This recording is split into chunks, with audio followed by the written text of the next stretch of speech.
Okay. Now joining me on the line is undefeated DeMichael Harris, who this Tuesday night, the Troubadour, Nashville, Tennessee, part of Country Box 27, takes on Weusi Johnson in one of the featured fights of the belt. DeMichael, how you doing? Man, I'm doing great, training hard, staying ready. Got this fight coming up Tuesday night against Weusi Johnson down in Nashville at the Troubadour. Tell us about it. What are your thoughts? It'll be my second fight of the year. I tore my ACL last year, so I'm just happy to come back. Fought earlier this year on MVP on the zone. And it's good to always come back out and fought in Nashville before, so it's good to come back in a year in Nashville with a big knockout. So that's how I'm feeling, just motivated and ready. Weusi Johnson is a real veteran there. Has been in with a lot of named fighters. What's your scouting report on him? I've met him before. I've seen him at a couple of fights and things like that. He is a true veteran. You know, you can't underestimate anyone. I'm not going in there to play around. The guy has a lot of fights. So a lot of experience come behind that. But at the end of the night, I know he never been in there with a guy like me. So I just want to showcase my talent, go out there, and get the victory. Like you said, you tore your ACL. How long did it really take you to get back into the swing of things? You're confident about get your confidence back about your legs and all that. Well, fortunately, I had some great sponsors. So I got a great surgery, some great physical therapy and things like that. So I was back in the ring in 7 months, which is incredible. So I'm blessed for that. To really gain my confidence back, it took about my first fight back. Then I felt my confidence. The more I started to really spar, and the more I started to sit on it and train more, I gained all of my confidence back. So I feel like I'm 100%. I know I am 100%, and you guys will see Tuesday. Down there in the ATL, I know a lot of fighters I know are down there now. You probably Mhm. get some good work in the gyms to talk about that. Well, technically, I used to train in Atlanta. I haven't trained in there for the past two years. Okay. So I train in Puerto Rico Oh wow. under the Okay. the team Paul Stable. So thankful for my promoter Greg Cohen and my manager Stephen Hott for getting me out there, giving me a great opportunity to go out there showcase my talent with my new trainer, Third Chambers, same trainer as Jake Paul. So that's always a blessing. So I've been getting a lot of good work in Puerto Rico, a lot of young talented fighters like myself. We go hard. We go hard in the gym. So it's gonna How pay is off. that? I know Jake. I mean, for all what's said about him, I know he's an extremely hard worker in the gym. I've known that for several Yeah. years. But what's it like being in the gym with him, with everything that's going on with him and boxing now, especially coming off the Tyson fight?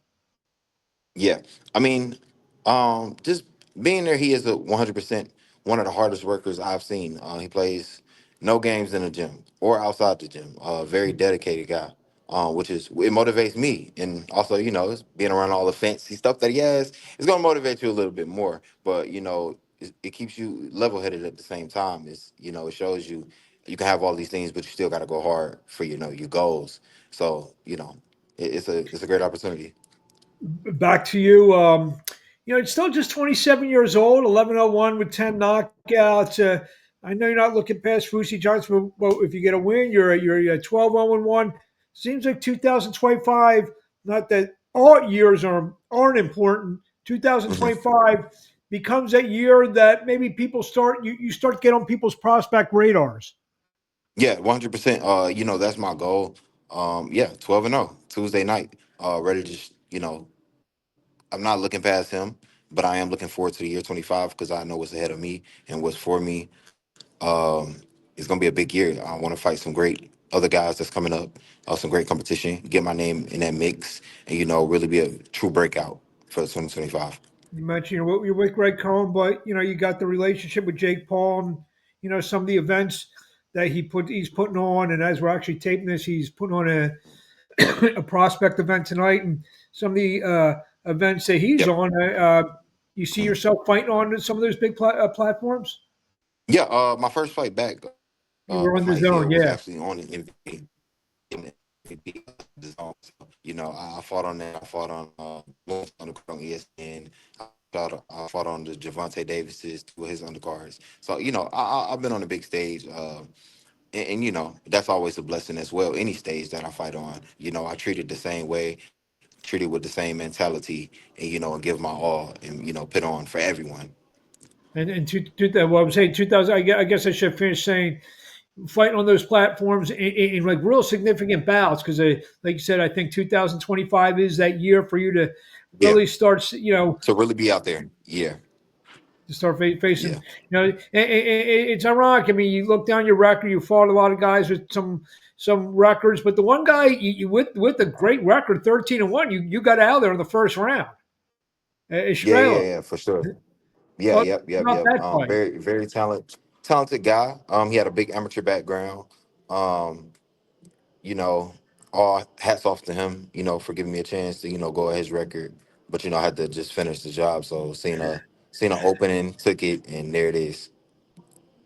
Um, Obviously, I know you're from down in the south, but fighting in Nashville, Tennessee. You excited about applying your trade, and what do you know about the Country Box series? Oh man, I seen one of my guys, Tony Aguilar. He just fought on there.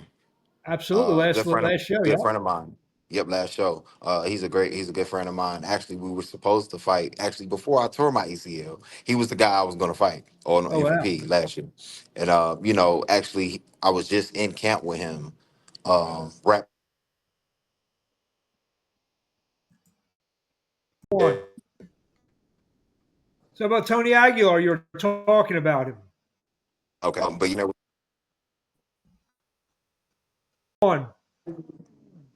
So about I'm Tony sorry about that. Aguilar. Yeah, no problem. Yeah, yeah. So pretty much he came down to Puerto Rico, got some great work in with him. Very talented fighter as well. We were actually supposed to fight last year, like I was saying before to my ACL. So it was always just good to, experience, the things that I went through, the things he went through, him loss and things like that. We became friends. And so I know a lot about country box from him for sure. There you have a great time down in Nashville. It's a real fun atmosphere. Fans are right on top. I'm sure that's something that you like. What do you want to say to the fans in closing before we see you on Tuesday night? Take on Weusi Johnson, part of Country Box 27 at the Troubadour, Nashville, Tennessee. Man, all I gotta say is, man, it's good to be back in Nashville because I fought there before. I actually want to move to Nashville. So when I get a lot of money, I want to move there. I like Nashville a lot. So, man, it's gonna be an amazing show. I'm gonna bring a big knockout to the fans of Nashville, the whole Tennessee. Thank you guys. And Tuesday night, you'll see. And I echo your thoughts. It'd be the 25th time I'll be there since the beginning of 2023, and I agree with you. It's an amazing place, a real fun place to go as well. Where do they find you on social media? This. Where do they find you on social media? You can find me on Instagram at DeMichael. Yeah, you can find me on Instagram at DeMichael at DeMicheel, and on Facebook, DeMichael Harris. There you have it. DeMichael Harris will be in the ring this Tuesday night against Weusi Johnson as part of Country Box 27 live at the Troubadour in Nashville, Tennessee. You can watch on USA Today, USA Today Sports, countrybox247.com, Country Box on YouTube, and various other platforms. Looking forward to seeing you in Nashville on Monday at the weigh-in and seeing you in the ring on Tuesday night. Thank Mark, you. Tuesday night. Thank you, man. Let's do it. Thank you. There you have it.